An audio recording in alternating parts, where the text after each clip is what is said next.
Hello everyone, welcome back. हमारा second full length test जो हुआ है उसका सोल्यूशन डिस्कस करेंगे। सबसे पहले हम बात करेंगे साइंस के क्वेश्चंस पे, then we will move to language portion और मैथ्स पोर्शन के सोल्यूशन डिस्कस करेंगे। जो बच्चे चैनल पे नए हैं, इस एफएलटी के बारे में नहीं जान रहे हैं, तो मैं आपको बता दूं हमारे चैनल पे फुल लेंथ टेस्ट हो रहा है। जैसे एएमयू 9th एंट्रेंस का पेपर आता है, उसी तरीके के सैम्पल्स पेपर प्रैक्टिस के लिए सॉल्व कराए जा रहे हैं फ्री ऑफ कॉस्ट।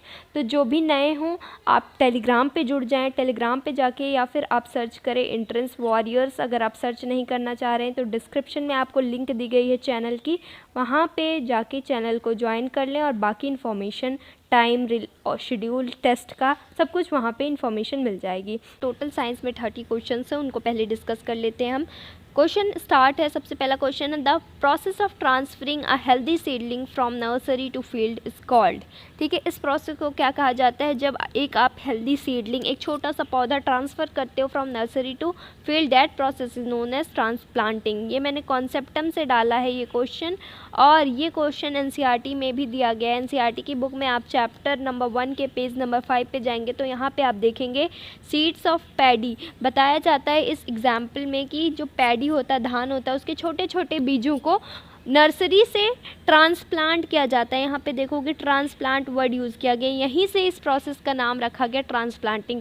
ठीक है, पहले पौधा कहीं और लगाते हैं, फिर उसको ले जाके खेत में लगाते हैं, इस प्रोसेस को कहते हैं ट्रांसप्लांटिंग। ये एनसीईआरटी में क्लियरली दिया गया है। तो जिन लोगों को भी ये लग रहा है कि क्वेश्चंस बहुत टफ आ रहे हैं, जी नहीं, सारे क्वेश्चंस मैक्सिमम 28 क्वेश्चन, 27 क्वेश्चन मैं सारे एनसीईआरटी से डाल रही हूँ, और जो 2-3 क्वेश्चन एक्स्ट्रा है वो कॉन्सेप्टम गाइड में आपको मिल ही जाएंगे। ठीक है, तो ये चीज़ क्लियर रखिए, एनसीईआरटी को बहुत ध्यान से पढ़िए, एक एक लाइन, कुछ भी नहीं छोड़ना है लाइन में से। ठीक है, अगले क्वेश्चन पे बढ़ेंगे। अगला क्वेश्चन है, unwanted plants growing with the crops are called. जो क्रॉप्स के साथ फालतू के पौधे उग जाते हैं उन्हें हम वीड्स कहते हैं। बात सही है। अगला question, tuberculosis is spread by. Tuberculosis किस वजह से फैलता है? जब मैंने माइक्रो ऑर्गेनिज्म चैप्टर के इंपॉर्टेंट क्वेश्चन डिस्कस किए थे तो आप लोग को एक चार्ट दिखाया था कि देख लेना, जैसे ट्यूबरक्लोसिस किसकी वजह से होता है ये तो आपको पता है, बैक्टीरिया की वजह से, लेकिन कहाँ से फैलता है ये, इसका सोर्स ऑफ वो स्प्रेड क्या है, कहाँ से किस तरीके से फैलता है? तो ट्यूबरक्लोसिस टीबी हवा की वजह से फैलता है। ये चार्ट का स्क्रीनशॉट ले ले प्लीज़, ये देख लीजिएगा कि मोड ऑफ ट्रांसमिशन कैसा है। जैसे मलेरिया किसकी वजह से फैलता है? मॉस्किटो की वजह से। हेपेटाइटिस ए कैसे फैलता है? वाटर से। तो ये मोड ऑफ ट्रांसमिशन भी देख लीजिए। बैक्टीरिया, वायरस तो ठीक है, अगर एग्जाम में ये पूछ लिया तब कैसे करोगे? तो सारी चीज़ें एनसीईआरटी की आपकी डन होनी चाहिए। ठीक है, आगे बढ़ेंगे। अगला क्वेश्चन है, which synthetic fibre is stronger than steel. Same NCERT की लाइन है, nylon is stronger than steel. अगले क्वेश्चन पे बढ़ेंगे। पीवीसी क्या है? एक थर्मोप्लास्टिक है। बहुत सारे लोगों ने थर्मोसेटिंग पता नहीं को डाल दिया, कन्फ्यूज़न होती रहती है बच्चों को थर्मोप्लास्टिक और थर्मोसेटिंग में। तो क्लियर रखिएगा, पीवीसी और पॉलीथीन क्या है? थर्मोप्लास्टिक्स हैं। ठीक है, फिर से लिख के मैं दिखा देती हूँ। बेकलाइट मेलामाइन जो आपने पढ़ा, बेकलाइट मेलामाइन वो क्या है? वो थर्मोसेटिंग प्लास्टिक हैं, और जो पीवीसी और पॉलीथीन है वो थर्मोप्लास्टिक है। प्लीज़ इस डाउट को क्लियर रखिए। थर्मोसेटिंग और थर्मोप्लास्टिक बहुत इंपॉर्टेंट टॉपिक है, और अक्सर आप लोग उल्टा लगा देते हो, थर्मोसेटिंग को थर्मोप्लास्ट बना देते हो, थर्मोप्लास्ट को थर्मोसेटिंग बना देते हो। तो इस चीज़ को क्लियर कर लीजिए please. Terylene is a popular form of, NCERT का क्वेश्चन है। टेरिलीन किसका पॉपुलर फॉर्म है? पॉलिस्टर का फॉर्म है। जिन लोगों को लग रहा है बाहर के क्वेश्चन है, एनसीईआरटी चैप्टर नंबर 3 जाके दोबारा से रीड करें, क्लियर हो जाएगा। अगला question, the most malleable metal is. ये क्वेश्चन आउट ऑफ एनसीईआरटी है, ये कॉन्सेप्टम से लिया है मैंने। कॉन्सेप्टम में दिया गया है द मोस्ट मैलिएबल मेटल, सबसे ज़्यादा मैलिएबल मेटल कौन सा है? गोल्ड। ठीक है, मैलिएबल किसको कहते हैं? हम ऐसे मेटल को जिसको थिन शीट में कन्वर्ट कर सके। तो मोस्ट मैलिएबल मेटल, सबसे ज़्यादा मैलिएबल मेटल गोल्ड है, और यही गोल्ड मोस्ट डक्टाइल भी है। तो अगर आपसे कभी बाई चांस क्वेश्चन में पूछ लिया मोस्ट डक्टाइल मेटल, तो भी आप बताओगे गोल्ड।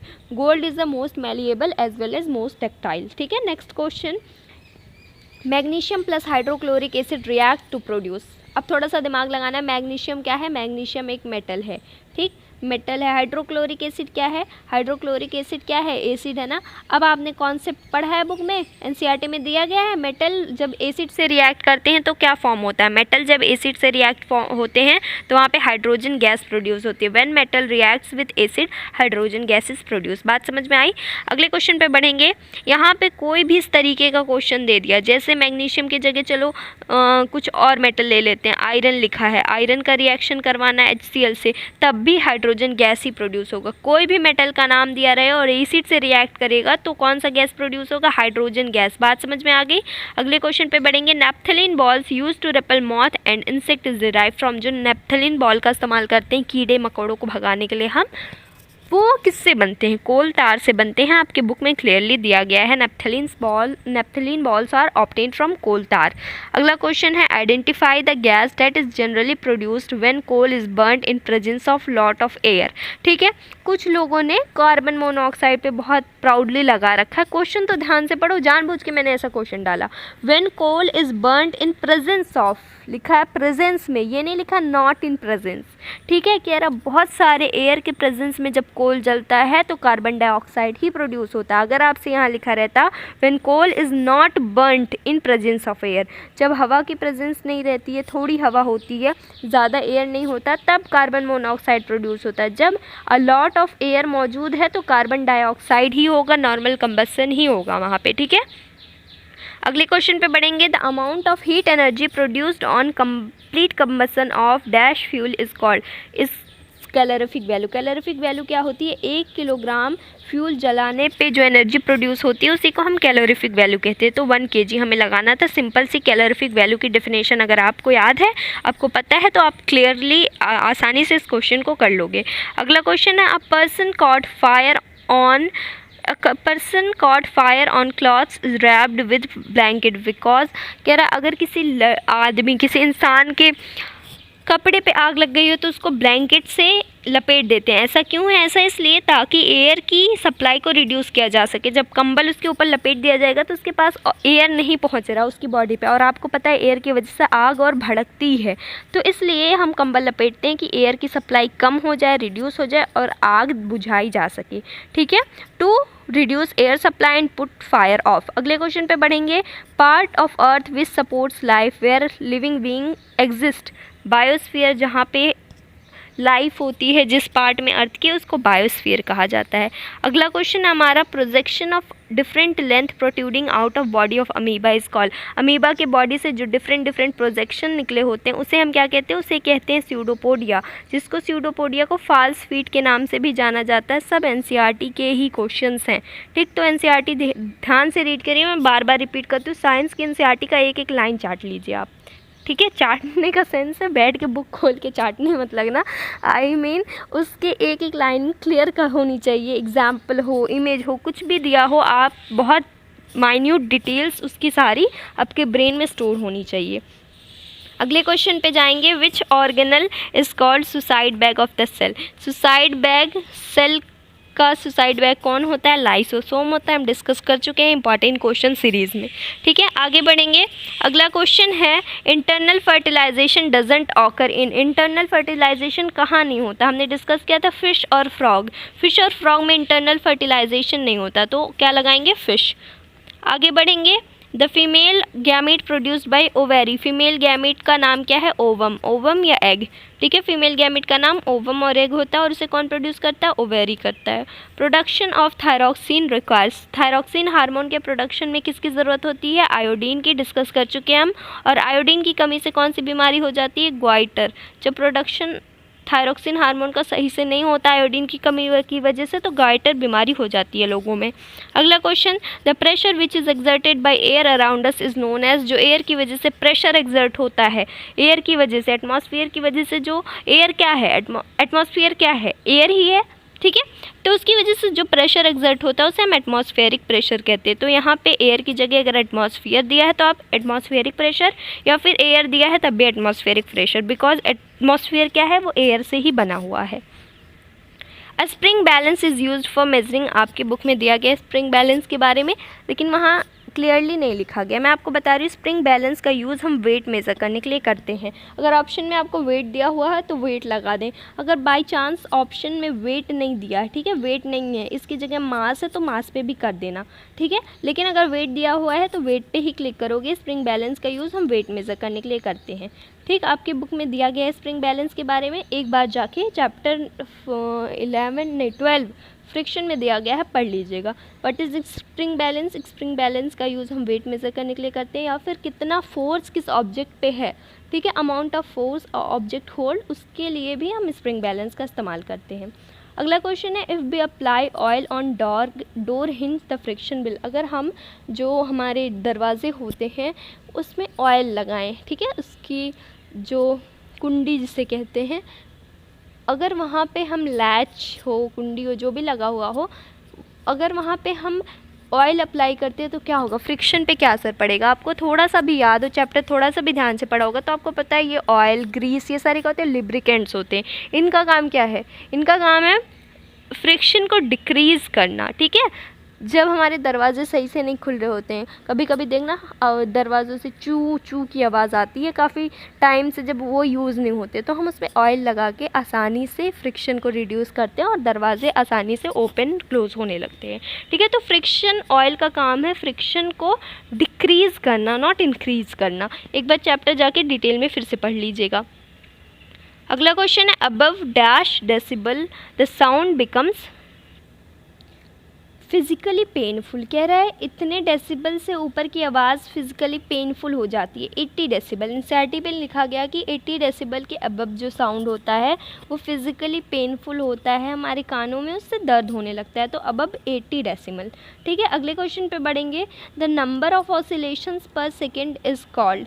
एक सेकेंड में कितना ऑसिलेशन हो रहा है उसे क्या कहते हैं? Frequency of oscillation, frequency of oscillation. अगला क्वेश्चन है हमारा, electroplating is based on, electroplating is based on, ठीक है। आपके चैप्टर नंबर 14 का नाम क्या है? Chemical effect of electric current. और उसमें क्या पढ़ा हमने? इलेक्ट्रोप्लेटिंग के बारे में पढ़ा या नहीं पढ़ा? तो क्यों आप लोगों ने, ज़्यादातर लोगों ने हीटिंग इफेक्ट ऑफ इलेक्ट्रिसिटी लगाई, थोड़ा सा कॉमन सेंस लगाते। हमने chemical effect of electric current में क्या पढ़ा? इलेक्ट्रोप्लेटिंग पढ़ा। चैप्टर के नाम में ही आंसर छिपा हुआ था, फिर भी महान लोगों ने हीटिंग इफेक्ट लगाया, किसी ने फिजिकल इफेक्ट लगाया। इलेक्ट्रोप्लेटिंग जो है बच्चों वो केमिकल इफेक्ट ऑफ इलेक्ट्रिसिटी है, ठीक है। हीटिंग इफेक्ट में क्या है? जो बल्ब जलता है, ग्लोइंग ऑफ बल्ब, जो बल्ब हमारा जलता है वो किसकी वजह से जलता है? वो हीटिंग इफेक्ट की वजह से जलता है, आप ध्यान रखना, ठीक है। अब जो मैग्नेटिक इफेक्ट में देख लो, मोटर वगैरह जो चलते हैं, मोटर यूज़ होता है घरों में, वो मोटर जो चलता है वो किसकी वजह से चलता है? मैग्नेटिक इफेक्ट ऑफ इलेक्ट्रिसिटी, ठीक है। क्लियर हो गए? Electroplating is chemical effect of electricity, glowing of a bulb, bulb जो जलता है वो हीटिंग इफेक्ट की वजह से जलता है, एंड थर्ड मोटर की वर्किंग वगैरह मैग्नेटिक इफेक्ट ऑफ इलेक्ट्रिसिटी की वजह से होती है। अगले क्वेश्चन पे बढ़ेंगे, Why do we add little dilute sulfuric acid to copper sulfate solution during electroplating? Electroplating के दौरान हम कॉपर सल्फेट सोल्यूशन में डाइल्यूट सल्फ्यूरिक एसिड क्यों डालते हैं? ये एक्टिविटी से क्वेश्चन है।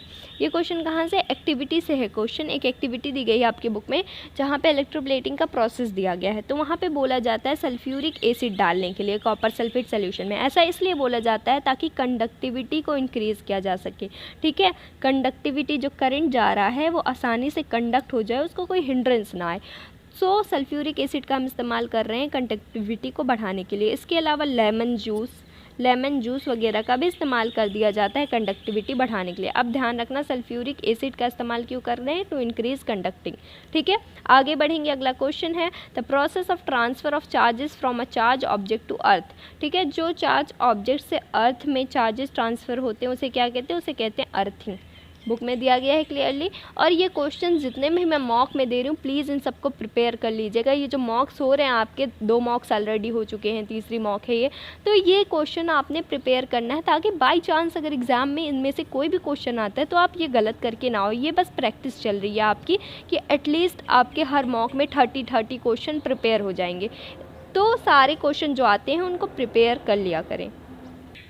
नेक्स्ट क्वेश्चन पे मूव करते हैं। अगला क्वेश्चन है band of 7 colours is called. बहुत सारे लोगों ने विवग्योर लगाया, पता नहीं क्यों विवग्योर लगाया। विवग्योर बच्चा कलर याद रखने का तरीका है कि V for violet, I for indigo, V for blue, ये याद करने का तरीका है। इसको बैंड ऑफ 7 कलर्स को विवगोर नहीं कहते, ये तो नाम है कलर्स के भाई।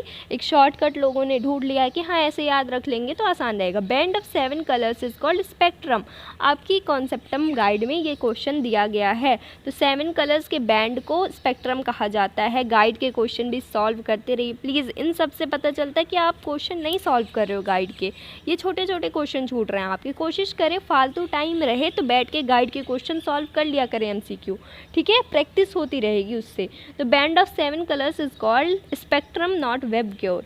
अगला क्वेश्चन है which planet is called morning और इवनिंग स्टार। कौन से प्लैनेट को हम मॉर्निंग और इवनिंग स्टार कहते हैं, ठीक है। Venus is called morning and evening star both, ठीक।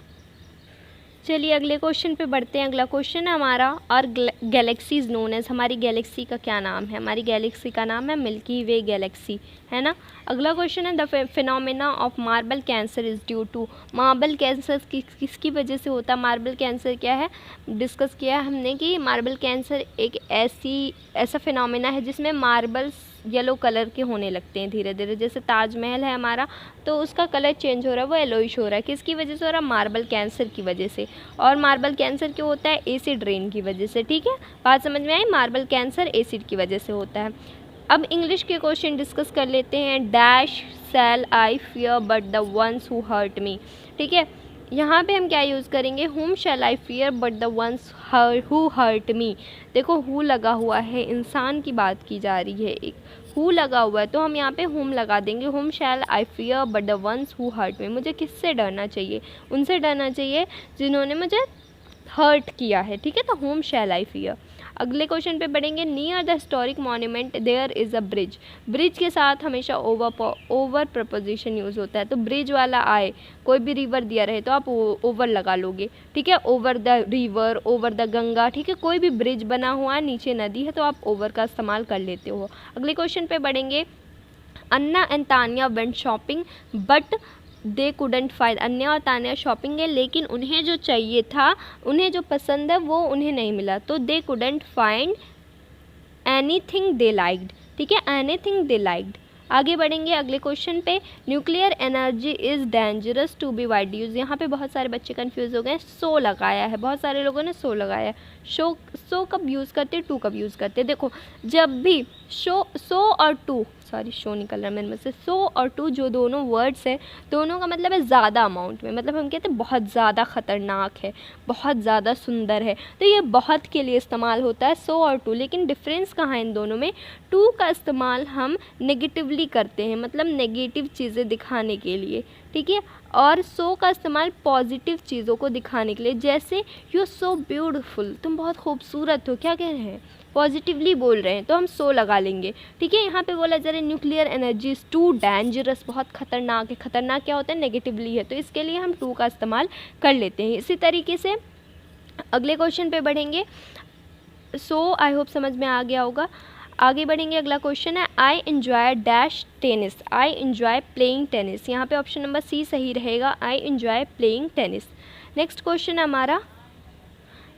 हमारा the departmental store is open dash 8 to 7। जो departmental store is open dash 8 to 7, ठीक है। डिपार्टमेंटल स्टोर कब से कब खुला रहता है, from 8 to 7, from 8 to 7 departmental store खुला रहता है, ठीक है। यहाँ पे बिटवीन नहीं लगेगा भाई, फ्रॉम लगेगा।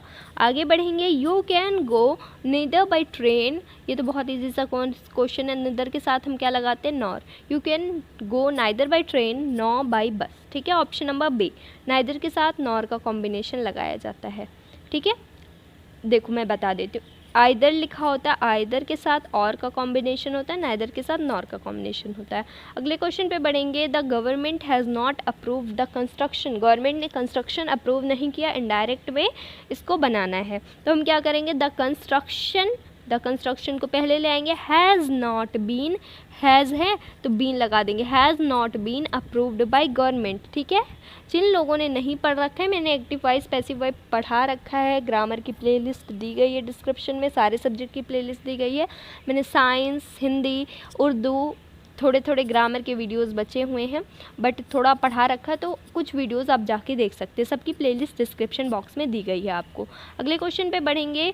Select the option that expresses the given sentence in indirect speech. Indirect speech बनाना है। वीमेन ने कहा, औरत ने कहा, alas my necklace has been stolen. Oh, मतलब उसको दर्द हो रहा है कि मेरा नेकलेस गायब हो चुका। तो हम क्या लिखेंगे?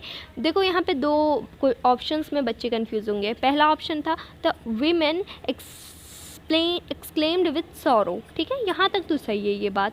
ठीक है, सॉरो मतलब भी दर्द होता है, ग्रीफ मतलब भी दर्द होता है, यहाँ तक तो दोनों सही थे। आगे देखोगे, that the necklace has been stolen, that the necklace has been stolen, लेकिन यहाँ पे ये नहीं बताया गया किसका नेकलेस गायब हुआ, उस औरत का गायब हुआ है ना, तो यहाँ पे कहीं हर यूज़ होना चाहिए था, यहाँ तो लिखा ही नहीं किसका स्टोलन है। The women exclaim with sorrow that the necklace has been stolen, लेकिन इस ऑप्शन में ये नहीं बताया गया किसका नेकलेस गायब हुआ है।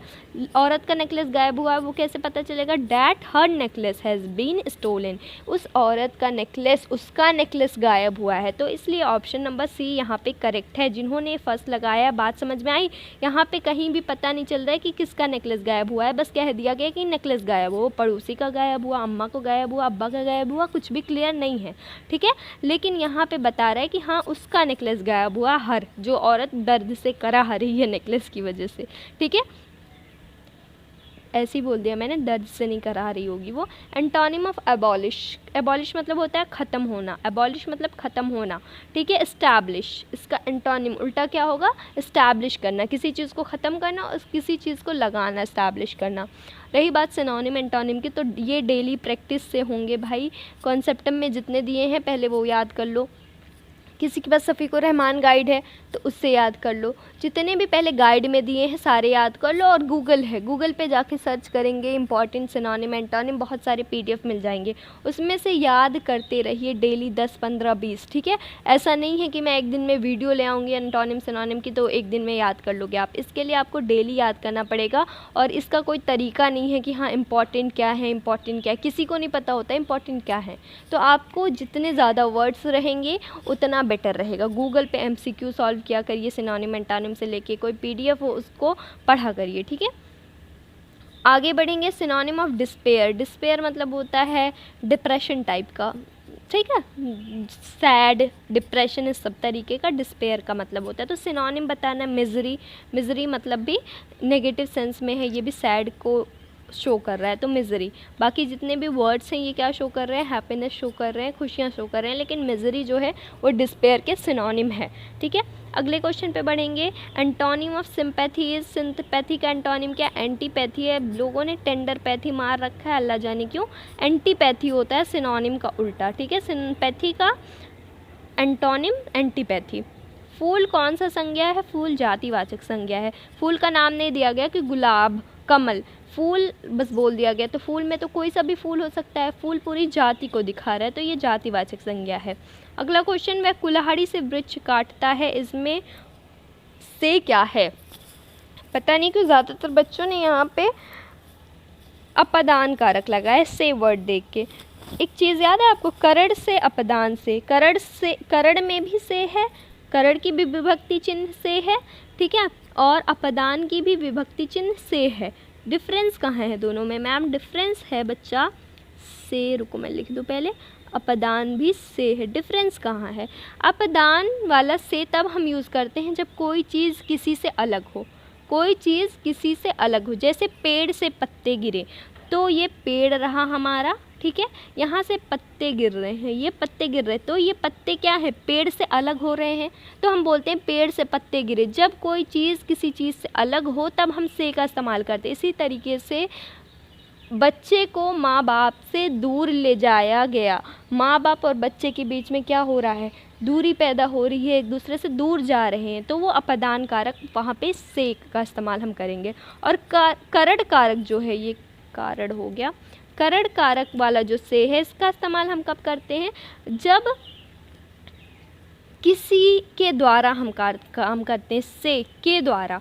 मतलब जैसे वह कुल्हाड़ी से वृक्ष काटता है, वो वृक्ष किससे काट रहा है? किसके द्वारा काट रहा है? कुल्हाड़ी के द्वारा काट रहा है, तो हम करड़ लगाएंगे। इसी तरीके से मैं पेन से लिख रही हूँ। तो क्या कर रहे हैं हम, किसके द्वारा लिख रहे हैं, पेन के द्वारा लिख रहे हैं, तो यहाँ पे करड़ वाला से इस्तेमाल होता है। ठीक है, बात समझ में आ रही है। जब के द्वारा होता है तो करड़ आता है, और जब एक चीज़ दूसरे चीज़ से अलग हो तो अपदान होता है। ठीक है, तो आपको सेंटेंस पढ़ के समझना पड़ेगा उसका इमोशन कि यहाँ पे के द्वारा है या फिर एक चीज़ दूसरी चीज़ से अलग हो रही है। अगले क्वेश्चन पे बढ़ेंगे। इनमें से कौन से विपरीतार्थक शब्द पतझड़ का अर्थ है। पतझड़, पत्ते गिर रहे होते हैं, इसका उल्टा बताना है। विपरीतार्थक मतलब उल्टा, विलोम शब्द। ठीक है, बसंत, पतझड़ है, पतझड़ का उल्टा वसंत। वसंत में नए नए पत्ते आते हैं, पतझड़ में पत्ते गिरते हैं। जो सब कुछ जानता हो उसे सर्वज्ञ कहते हैं, कॉन्सेप्ट में दिया गया है। तो ये वन वर्ड याद कर लीजिएगा, कई शब्दों के एक शब्द वाले याद कर लीजिएगा। इनमें से अगला क्वेश्चन, हिंदी दिवस कब मनाया जाता है। प्रीवियस ईयर में भी आ चुका है, 14 सितंबर को। हिंदी दिवस हर साल 14 सितंबर को मनाया जाता है। उर्दू क्वेश्चन देखते हैं। उर्दू के तो सारे के सारे क्वेश्चन मैंने प्रीवियस ईयर से ही दिए हुए हैं। कुर्तलैन हैदर का नावल मेरे भी सनम जाने किस सन में शाह हुआ। किस सन में पब्लिश किया गया कुर्तलैन हैदर का नावल मेरे भी सनम जाने, 1949 में। ठीक, अगला क्वेश्चन, गांधी जी जनूबी अफ्रीका में क्या काम करते थे। गांधी जी एक वकील थे, वकालत करते थे वो। आगे बढ़ेंगे, अगला क्वेश्चन है, गांधी जी, सेम क्वेश्चन दो बार आ गया है क्या, नहीं, एक मिनट, 70। ठीक है, अगला, साथ सफ़र करने वाले का मुरक्कब लफ्ज़ बताइए। साथ जो सफ़र करता है उसका मुरक्कब बताना। मुरक्कब क्या होता है, जो दो लफ्ज़ों से मिलके बना हुआ। तो हम और सफ़र, हम सफ़र हम लिख सकते हैं, साथ सफ़र करने वाले को हम सफ़र, और ये हम सफ़र एक मुरक्कब लफ्ज़ भी है। ठीक है, साथ रहने वाला साथी कहलाता है, साथ सफ़र करने वाला हम सफ़र। आगे, ऐसे लफ्ज़ जिनके माने और इमला मुख्तलिफ हों लेकिन आवाज़ एक हो उसे क्या कहते हैं। ऐसे लफ्ज़ जिनके माने और इमला मुख्तलिफ हो लेकिन आवाज़ एक जैसी हो उन्हें हम आवाज़ लफ्ज़ कहते हैं। हम आवाज़ मतलब सेम आवाज़ वाले लफ्ज़। ठीक है, सेम आवाज़ वाले लफ्ज़। ठीक है, जैसे मैंने आपको बताया था, आम और आम, ये आम हो गया, आइन वाला आम, कॉमन जिसको कहते हैं, ये आम। दोनों के माने अलग अलग हैं, एक फल है, एक का मतलब है कॉमन, और दोनों की इमला भी मुख्तलिफ है लेकिन आवाज़ दोनों आम। तो ये क्या होंगे, हम आवाज़ लफ्ज़ होंगे। अगला क्वेश्चन, पहले वज़ीर मवासिलात कौन थे। वज़ीर मवासिलात पहले रफ़ी अहमद किदवई हैं। ठीक है, रफ़ी अहमद किदवई हैं। आपके चैप्टर में, आपका पूरा चैप्टर है रफ़ी अहमद किदवई के बारे में, उसमें क्लियरली बताया गया है। मिनिस्टर, ये वज़ीर मवासिलात कहते हैं, minister of communication and transportation जो होते हैं उसे ही वज़ीर मवासिलात कहते हैं उर्दू में। सहरा की जमा क्या है, सहराओं। सहरा की जमा क्या है, सहराओं। आगे है, darkest cloud dash silver lining. The darkest cloud has a silver lining. Articles में डिस्कस कर चुके हैं। Driving in is fun, what is cycling in the sent. ये गलत हो गया थोड़ा, यहाँ पे मुझे ड्राइविंग लिखना था, लेकिन फिर भी क्वेश्चन क्लियर है। आपको यहाँ पे बताना है ING वाला जो वर्ब होता है उसे क्या कहते हैं। ड्राइविंग, साइकिलिंग, वॉकिंग, टॉकिंग, ये सब ING जिसके लास्ट में लगा रहता है उसे हम जिरंड कहते हैं। ठीक है, आई होप आपको समझ में आ गया होगा। क्वेश्चन है आपका, the associative property is applicable to addition and subtraction, multiplication and division, addition and multiplication, subtraction and division। ठीक है, तो एडिशन एंड सब्ट्रैक्शन में नहीं होता है, हमें पता है एसोसिएटिव प्रॉपर्टी क्या होती है। अगर विथ रिस्पेक्ट टू, अब एसोसिएटिव प्रॉपर्टी जब कि एडिशन के रिस्पेक्ट में क्या होता है, A + B + C equals to होता है A + B + C। ठीक है, ये होती है आपकी एडिशन के रिस्पेक्ट में। मल्टीप्लिकेशन क्या होता है, A × B × C equals to होता है A × B × C। ठीक है, डिवीजन के सब रिस्पेक्ट में होता है A / B whole divide by C, A / B / C। ठीक है, सब्ट्रैक्शन के रिस्पेक्ट में होता है A - B - C equals to होता है A - B - C। तो एग्जाम्पल लेके हम दिखा चुके हैं वीडियो में, ये और ये स्कॉट हो जाता है, एडिशन और मल्टीप्लिकेशन के रिस्पेक्ट में सेटिस्फाई कर देता है। ठीक है, तो एडिशन मल्टीप्लिकेशन के रिस्पेक्ट में हमारी ये प्रॉपर्टी आपकी होल्ड करती है एसोसिएटिविटी। सिमिलरली कम्यूटेटिविटी भी हमारी एडिशन और मल्टीप्लिकेशन के रिस्पेक्ट में ही आपकी सेटिस्फाई करती है, सब्ट्रैक्शन और डिवीजन के रिस्पेक्ट में सेटिस्फाई नहीं करता। ठीक है, नेक्स्ट क्वेश्चन है आपका, विच of the following is reciprocal of the reciprocal of pressure. ठीक है, तो कोई नंबर ए बाई बी है, इसका रेसिप्रोकल लेंगे तो रेसिप्रोकल इसका क्या निकल जाएगा, बी बाई ए। ठीक है, फिर उसका बी बाई ए का फिर से रेसिप्रोकल लेंगे तो क्या हो जाएगा हमारा ए बाई, तो नंबर हमारा इटसेल्फ यही आ गया, तो नंबर इटसेल्फ। ठीक है, तो कोई भी नंबर आपका होगा उसका अगर हम रेसिप्रोकल लेते हैं तो सिमिलर वही नंबर सेम आपका रिटर्न आ जाएगा। ठीक है, नेक्स्ट क्वेश्चन है, कह रहे हैं the solution of equation x minus Y equals to 2 and x plus Y equals to 4। तो यहाँ पे आपका सोल्यूशन है x minus Y equals to 2 और x plus Y equals to 4, दोनों को हम ऐड कर देंगे। तो ऐड करने पे प्लस यहाँ प्लस यहाँ और प्लस यहाँ, तो ये माइनस का वाई, ये प्लस का वाई, एक्स और एक्स कितना हो जाएगा 2x और वाई माइनस वाई क्या हो जाएगा 0, प्लस टू यहाँ पे कितना है 4 और ये है 2, तो हो जाएगा 6, तो 2x स्पष्ट टू क्या हो जाएगा 6, तो x स्पष्ट टू क्या हो जाएगा 6/2 स्पष्ट टू 3। ठीक है, अब 3 किसी भी इक्वेशन में रख दोगे, पहले में जैसे रख देते हैं तो 3 माइनस वाई स्पष्ट टू 2, तो वाई स्पष्ट टू क्या हो जाएगा 3 माइनस 1 क्या आ जाएगा, सॉरी 3 माइनस 2 तो आ जाएगा 1। ठीक है, तो 1 आपका आ गया y और x आ गया 3, तो 3 और 1 हमारे। ठीक, इस तरीके से अगर हमारी जो भी इक्वेशन होंगी उनको हम सॉल्व कर पाएंगे, तो 2 वेरिएबल की हो चाहे सिंगल वेरिएबल की हो। इस तरीके से अगर सिंगल वेरिएबल में होंगे तो उस तरीके से हम लाइफ टर्म साथ में रख के करेंगे, तो इस तरीके से जो होंगे डबल वेरिएबल तो वेरिएबल सेम सामने रख लेते हैं। ठीक है, नेक्स्ट क्वेश्चन कह रहा है कि आपका 7/3 minus 5k equals to minus 2 time 3 minus k। ठीक है, तो हमें यहाँ से k की वैल्यू को पता करनी है, तो हम क्या लिख सकते हैं 7/3 minus 5k equals to minus 2 को अंदर मल्टीप्लाई कर देंगे तो माइनस का 6 प्लस का k हो जाएगा, k वाले एक तरफ कर लेंगे तो 7/3 plus 6 equals to 5k plus k आ जाएगा। ठीक है, तो हो जाएगा 6 18, 7 प्लस 18/3 इक्वल्स टू क्या हो जाएगा 6k। ठीक है, k की वैल्यू हमको निकालनी है तो यहाँ से k को ले जाएंगे, तो 7 प्लस 18 क्या हो जाएगा 8 7 15 25।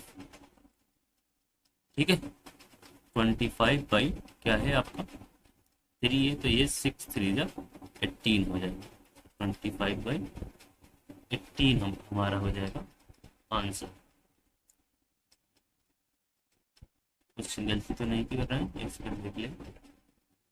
हाँ, यहाँ पे गलती हुई है, गलती क्या हुआ है -2 का मल्टीप्लाई किया तो 2 यहाँ पे नहीं लिखा है, तो ये आ जाएगा 5 और 2 7 हो जाएगा 7, तो ये आ जाएगा 21, तो 25.21 डी हमारा आंसर।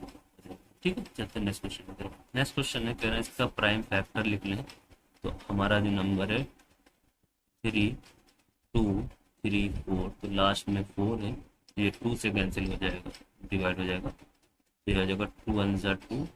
ठीक है, और यहाँ पे 1 बचेगा, तो 4 12 2 1 90 2 70।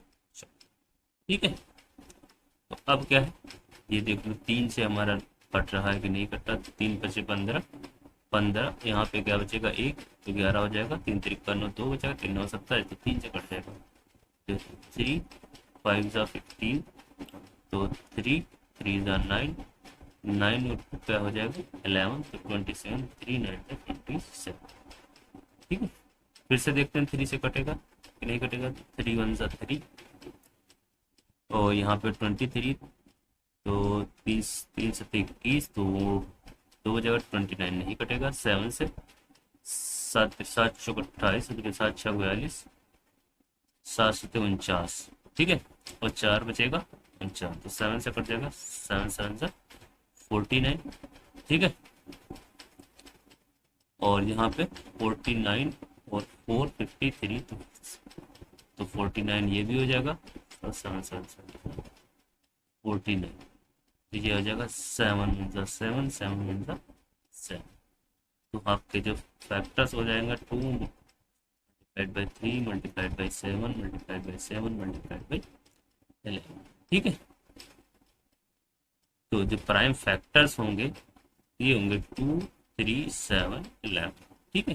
तो 2 3 7 11, ठीक। तो फर्स्ट आ जाएगा आपका। करते हैं नेक्स्ट क्वेश्चन की तरफ। नेक्स्ट क्वेश्चन है आपका, कह रहे हैं इसका सोल्यूशन हमको बताना है कि बी की वैल्यू। तो जैसे यहाँ पे देखो b-4 यहाँ पे और 4 - b यहाँ पे, तो दोनों तरफ क्या रखने पे हमारी वैल्यू दोनों सेम आ जाएंगी। अगर यहाँ पे b की वैल्यू 4 रख दिया तो 4 - 4 कितना हो जाएगा, 0 हो जाएगा। 0 को 3 से मल्टीप्लाई करें 0, और यहाँ पे 4 रख दिया तो 4 - 4 0, तो ये भी 0। एक तो तरीका ये हो गया, ठीक है। दूसरा तरीका क्या है, 3b - 3 × 12 इसको 2 4 × 8 - 2b, ठीक है। बी साइड एक से कर लो तो 3b प्लस का 2b इसको 8, ठीक है। और इधर आ जाएगा 12, तो 12 8 कितना हो जाएगा 20, ठीक है।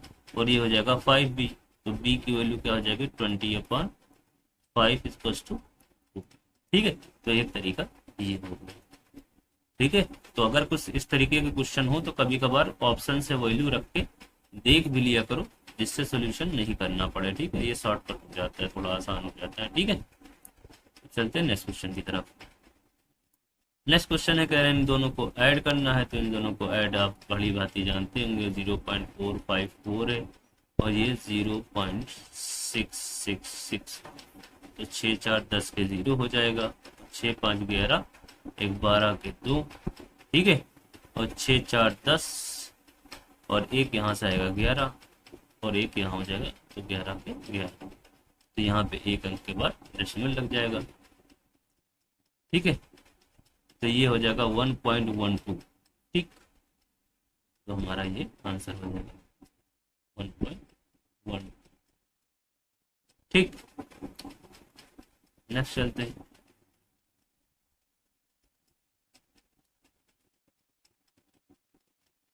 नेक्स्ट क्वेश्चन है आपका, कह रहे हैं इसको आपको सिंप्लीफाई करना है। सिंप्लीफाई करना है 200 - 96 डिवाइड बाई 4, तो इसको पहले डिवाइड कर लो। 200 माइनस कितना हो जाएगा 4 दूनी 8, एक बचा जाएगा 4 चौक 16, तो 24 हो जाएगा, ठीक है। तो 200 माइनस 24, तो ये क्या हो जाएगा 10 में से 4 जाएगा 6 और 9 में से 2 जाएगा 7, ठीक है। तो 176 आ जाएगा आपका आंसर, ठीक है। तो आपका बॉडमास रूल लगेगा यहाँ पे। तो पहले डिवीजन या ब्रैकेट सॉल्व करेंगे, देन आपका एडिशन और सब्ट्रैक्शन, ठीक है। अगला क्वेश्चन है, कह रहा है Simon had RS 800.29। Next question है आपका, कह रहे हैं जो Simon had RS 800.29, he went to the market to buy 1 kg potato which cost RS 200 per kg. He also bought 2 kg onion which cost RS 100.33 kg per kg. How much money is left with Simon? Okay, तो Simon के पास कितने रुपए हैं 800 रुपये हैं और 800.29, ठीक है। अब उसने क्या किए, वो मार्केट गया, उसने 1 kg पोटैटोज खरीदे, ठीक है। विच कास्ट RS 200 पर kg, तो 200 रुपये के उसने पोटैटो खरीद लिए, ठीक है। फिर कह रहे he also bought 2 kg onions which cost RS 2, तो 100.33 kg पर kg, तो ये हो जाएगा 200.66, 200.66, तो ये क्या हो जाएगा 400.66, ठीक है। था कितना 800.29, 800.29 माइनस करना है 400.66, ठीक है। तो यहाँ पे कितना हो जाएगा 9 में से 6 जाएगा 3, 12 में से 6 जाएगा 6 और फिर यहाँ 9 बचेगा, 9 में से 0 जाएगा 9, 9 में से 0 जाएगा 9, और यहाँ पे 7, 7 में से 4 जाएगा 3, 399.63 इतना रुपये उसके पास बच जाए। तो इसमें ऑप्शन तो है नहीं, तो यहाँ पे ये ऑप्शन मिस्टेक है, ये आएगा आंसर। ठीक है, तो अगर आप लोगों ने किया है तो ये नंबर आप काउंट कर सकते। ओके, नेक्स्ट क्वेश्चन आपका जो वेट अ सेकंड,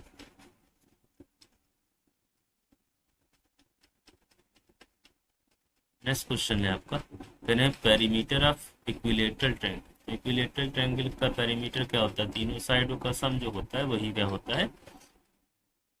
हमारा पेरीमीटर कहलाता है। तो एक इक्विलेटर ट्रायंगल में तीनों साइड क्या होती है? इक्वल होती है। तो एक साइड ए है तो तीनों साइड ए ए ए ए हो जाएंगे, तो 3 time length of side 3a, 3 time length of side हो जाएगा आपका, क्या हो जाएगा इसकी पेरीमीटर। ठीक है, नेक्स्ट क्वेश्चन है आपका, कह रहे हैं व्हाट इज द 3/5 ऑफ 100। तो 3/5 ऑफ 100 आपका क्या होगा? तो आपको 100 से क्या करना है? 3/5 तो 3/5 कर दो। ठीक है, तो क्या हो जाएगा? 5 × 5, 5 × 10, तो 20, 20 दिए 60 आ जाएगा, तो 60 आ जाएगा। ठीक है, ओके, तो 3/5 ऑफ 100 क्या हो जाएगा? 60 हो जाएगा। नेक्स्ट क्वेश्चन है आपका, कह रहे हैं the difference between two whole number is 66, the ratio of the two number is 2:5, then two numbers are. ठीक है, तो दोनों का डिफरेंस कह रहे हैं क्या है? 66 है। तो एक 2:5 हमारा क्या है? उनका रेशियो है। तो एक है 2:5, तो एक को मान लिया हमने 2x मान लिया, एक को मान लिया 5x मान लिया। ठीक है, तो 2x 5x हो गया। दोनों का डिफरेंस क्या कर रहे हैं? 66 है। तो 5x - 2x इक्वल्स टू क्या हो जाएगा? 66। तो यह हो जाएगा हमारा 3x इक्वल्स टू 66। तो x इक्वल्स टू क्या हो जाएगा? 66/3। तो 3 2 = 6 और 3 2 = 6। तो x इक्वल्स टू क्या हो जाएगा? 22। तो x इक्वल्स टू 22 हो जाएगा। तो हमारा 2x हमारा क्या हो जाएगा? 22 दूना 44। तो दूसरा क्या हो जाएगा? 5x तो हमारा क्या हो जाएगा? वेट ए सेकेंड, 5x - 2x 3x हो जाएगा। ठीक है, तो दोनों का डिफरेंस हमारा क्या है? 66 है। ठीक है, तो 3x इक्वल्स टू हो जाएगा 66। तो 3 2 = 6, 3 2 = 6। ठीक है, 22। ओके, वेट ए सेकेंड, जी बिल्कुल सही है। तो 5x हमारा क्या हो जाएगा? 5 × 22। तो 5 दूनी 10 के 0, 5 दूनी 10 11, 110। ठीक हो, तो 110 - 44 क्या हो जाएगा? 66 हो जाएगा। ठीक है, तो ये हो जाएगा आपका क्वेश्चन। नेक्स्ट क्वेश्चन आपका, ठीक है, इफ कह रहा है if A B and C D are two parallel side of parallelogram, then तो क्या है? A B greater than C D, A B is less than C D, A B equal to C D. तो क्या है? A B parallel side अब क्या होते हैं? एक दूसरे के इक्वल होते हैं। तो A B equal to C D हो जाएगा। ठीक है, नेक्स्ट क्वेश्चन कह रहा है if two diagonal are given then we can construct a. अगर दो डायगोनल हमारे दिए गए हैं तो क्या कर सकते हैं? रोम्बस बना सकते हैं। ठीक है, अगला क्वेश्चन है, कह रहे find the missing number x. तो मिसिंग नंबर हमको पता करने के लिए क्या है? 4⁻²। तो 4⁻² कितना हो जाएगा? 16। 5⁻² का हो जाएगा 25, प्लस क्या कर है? x⁻²। ठीक है, इक्वल्स टू 21 का स्क्वायर। तो क्या हो जाएगा हमारा? 16 25 का हो जाएगा 5 6 5 11, 2 1 3 1 4। ठीक है, 41 plus x square equals to 21 का स्क्वायर क्या हो जाएगा? 121। तो x स्क्वायर इक्वल्स टू क्या हो जाएगा? 121 - 41। तो ये हो जाएगा 0, और 12 में से आ जाएगा 8। ठीक है, तो जाएगा 80। ठीक है जी, तो ये हो जाएगा 121 80। तो एक्स स्क्वायर इक्वल्स टू क्या हो जाएगा? 80। तो एक्स इक्वल्स टू √80। ठीक है, तो √80 हमारा आ जाएगा, √80 निकाल लेंगे तो ये होता है 9 9 81, 8 पॉइंट समथिंग आएगा। ठीक है, तो यहाँ पे वो ऑप्शन तो है नहीं। ठीक है, तो ये सब क्वेश्चन थोड़े मैंने कुछ क्विज से ऐड किए थे, मगर इन क्विज में ये क्वेश्चन इन्होंने कुछ गड़बड़ किए हुए हैं, तो वहां से कुछ उठाए थे वो क्वेश्चन गड़बड़, तो जितने मैंने क्वेश्चन वहां से उठाए सबके ऑप्शन गलत दिए गए। ठीक है, तो उसके लिए आई एम सो सॉरी। अगला क्वेश्चन हम देखेंगे, ये एक दो क्वेश्चन ऐड किए हमने, उनका गड़बड़ हुआ है मसला। ठीक है, फिर Waheeda bought a air cooler of RS 3300 included tax of 10%, the price of the air cooler before VAT was added is, तो आपको 10% इसमें से रिड्यूस कर देना है, तो क्या है 3300 इंटू 10 बट्टी अपॉन 100, ये हो जाएगा 330। ठीक है, आपका 330 रुपया या इनका हो जाएगा 10%। ठीक, अब इसमें से 330 माइनस कर दो। ठीक, तो ये हो जाएगा 000। इसको इस तरीके से ना करके हम दूसरे तरीके से करते हैं। दूसरा तरीका ये है कि हमारा जो कह रहे हैं कि वेट ऐड करने के बाद जो पैसा है वो हमारा क्या है 3300, तो 3300 हमारे पैसा है, वेट कितना है 10% है। ठीक है, तो मान लेते हैं जो ओरिजिनल अमाउंट है वो क्या है x है, तो x में क्या हमको कितना ऐड हुआ 10%, यानी कि 10 into X divide by 100 equal to कितना हो गया हमारा 3300। ठीक है, तो ये हो जाएगा 100, ये 0 से 1 0 कैंसिल हो जाएगा, तो the 10x plus x upon 10 equal to 3300, तो क्या हो जाएगा 10x, ये हो जाएगा 11x इक्वल टू, ये हमारा 11x इक्वल टू 3300। ठीक है, इंटू 0 डिवाइड बाई 11। ठीक है, अब x की वैल्यू हमको निकालना है, तो 33,000 हो जाएगा, 0 यहाँ 10 इधर मल्टीप्लाई हो जाएगा अपॉन 11, 11 दिए 33, तो ये कितना हो जाएगा 3000। ठीक है, तो हमारा ये 3000 आ जाएगा इसका आंसर।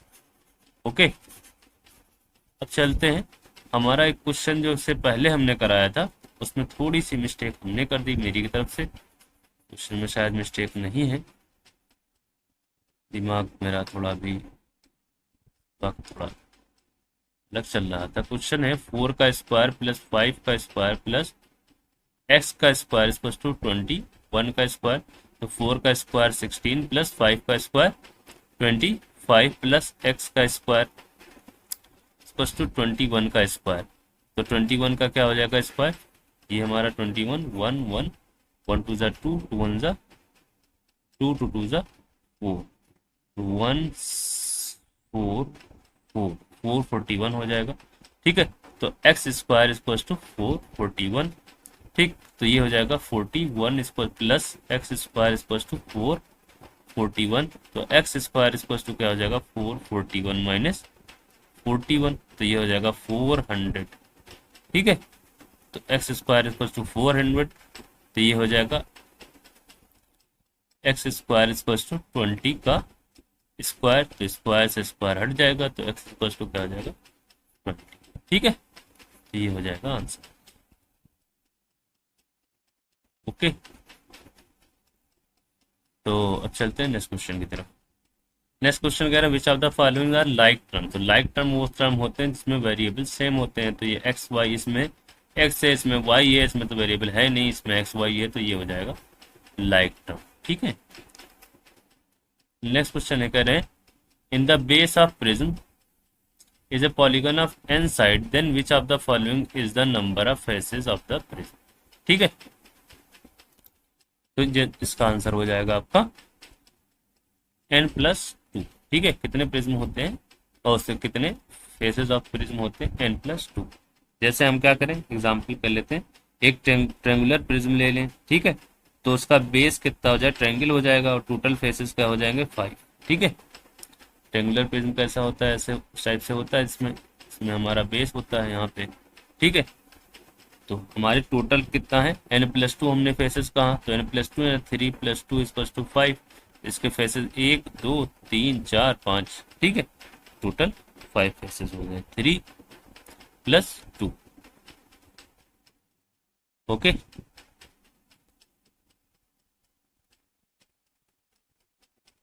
नेक्स्ट क्वेश्चन है आपका, the weight of a cuboid whose volume is 275, sorry एक सेकंड, ठीक, the height of a cuboid whose volume is 275 centimetre cube and base area is 25 centimetre square.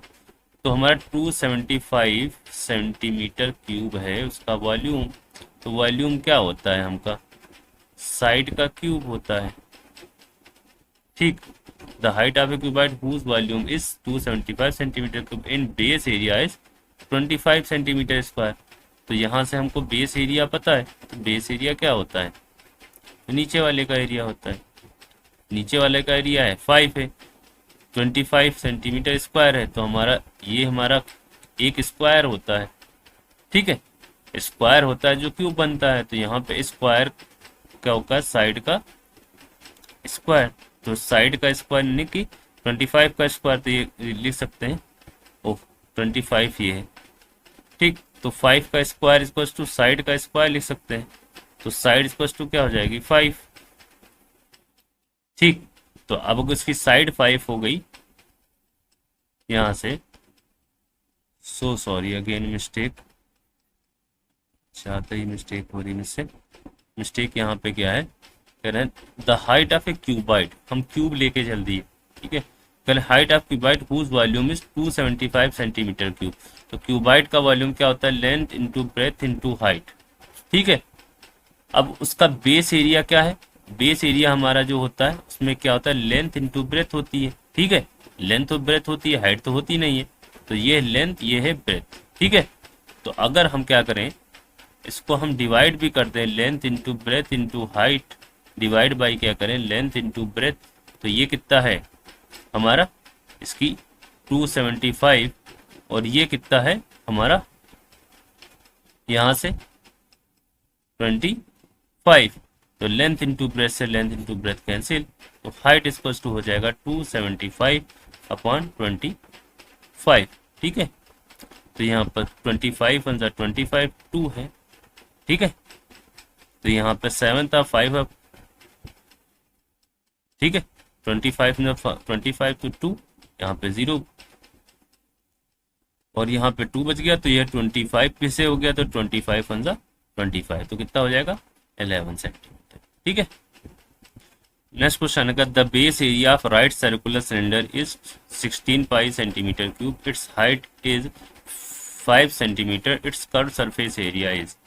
तो हमारा क्या है, कर्व सरफेस एरिया निकालना है, तो 16 पाई हमारा क्या है, area of right circular cylinder, ठीक है, बेस एरिया। तो बेस एरिया, बेस में क्या होता है, एक सर्किल होता है, तो सर्किल का एरिया क्या होता है, पाई आर स्क्वायर, ठीक है। तो इसको 16 पाई है, तो पाई से पाई कैंसिल, तो आर स्क्वायर इक्वल टू 16, तो आर इक्वल टू क्या हो जाएगा 4, ठीक है, आर 4 हो गया। अब कह रहा है इट्स कर्व सरफेस एरिया, तो कर्व सरफेस का एरिया क्या होता है 2 पाई आर एच, ठीक है, तो 2 multiplied by pi multiplied by R कितना है 4 इंटू एच कितना दिया है, हाइट, हाइट दी गई है 5, तो इंटू 5, तो 5 चौक 20 गुना 40 पाई सेंटीमीटर स्क्वायर, ठीक है।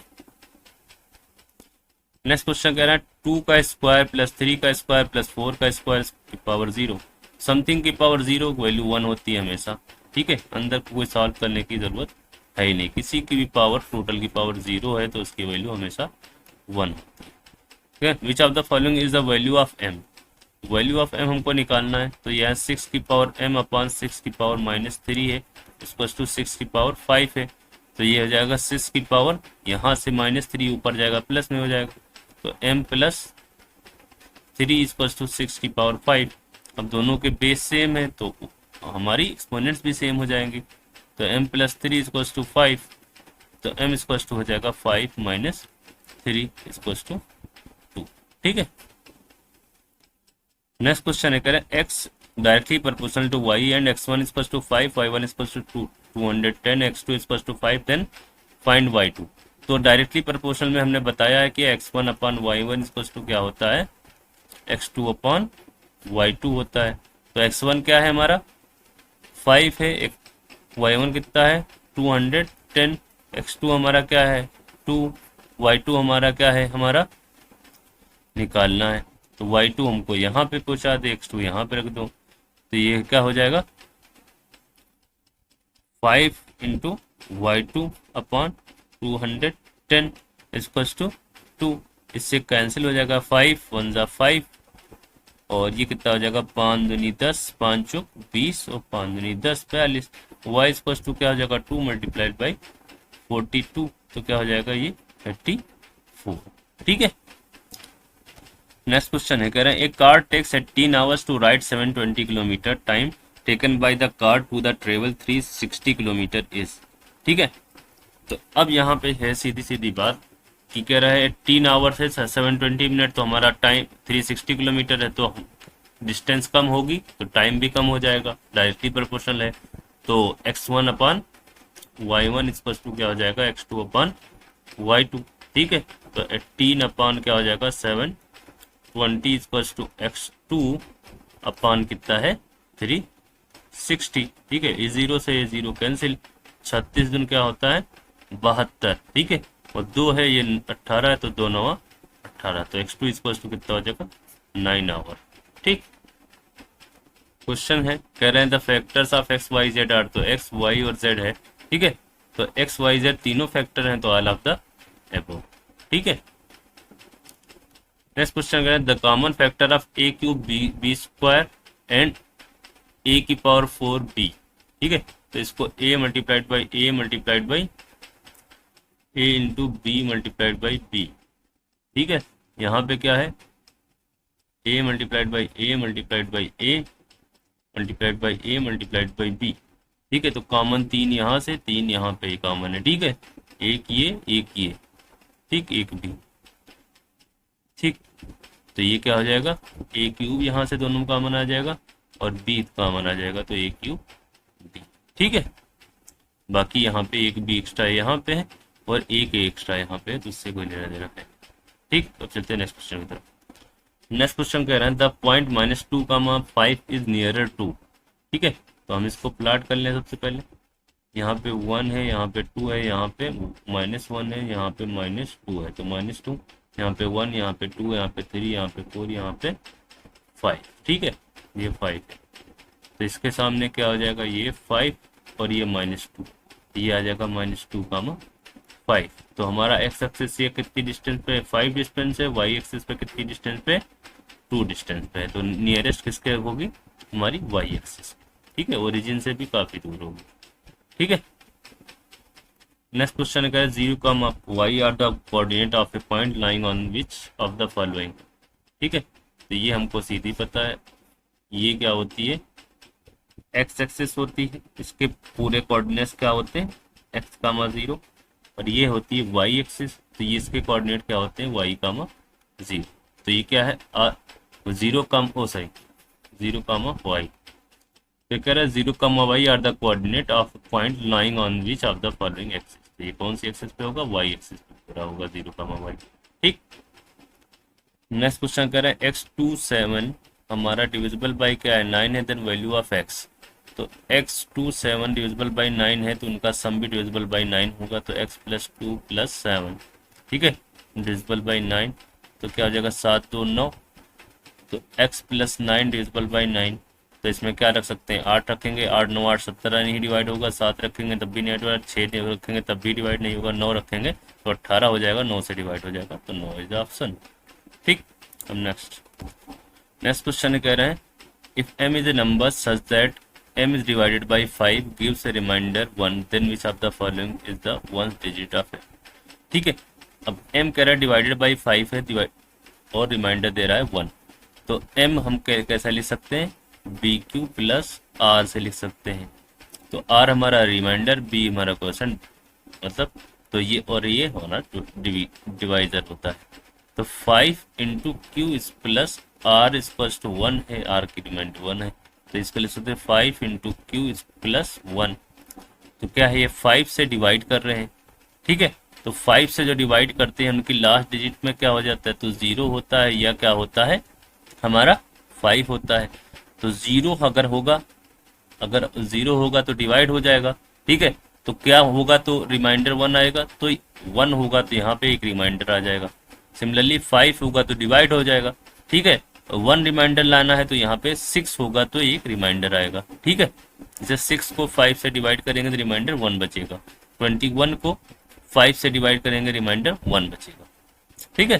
तो रिमाइंडर हमारा 0 के बाद में कितना ज़्यादा होगा, 1 ज़्यादा होगा, या वन डिजिट 1 होगी या हमारी वन डिजिट 6 होगी, तभी हमारा रिमाइंडर 1 आएगा, ठीक है। रिजल्ट देखो, 85 मार्क्स का पूरा पेपर था, जिसमें से 81 लाके समन ने फर्स्ट रैंक सिक्योर किए। 84 में से 81, such a good rank someone. Keep it up. अगर आप ऐसे ही कंटिन्यू रखेंगे तो एंट्रेंस में इंशाल्लाह आपकी रैंक भी अच्छी आएगी, तो इसको कंटिन्यू रखिए।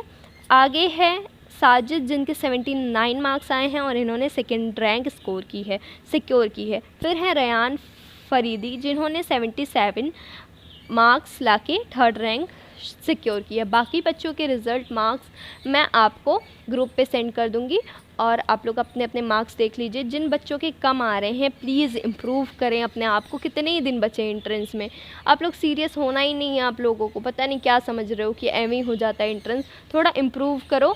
36, 40, 50 लाके सिलेक्शन कभी नहीं होने वाला है, ठीक है। बॉयज़ अपना टारगेट 75 प्लस रखें, गर्ल्स अपना टारगेट 65, 68 प्लस रखें प्लीज़, ठीक है। ये मैं कम से कम बता रही हूँ, इतना आप मिनिमम स्कोर करो और मेहनत जारी रखो सबके सब।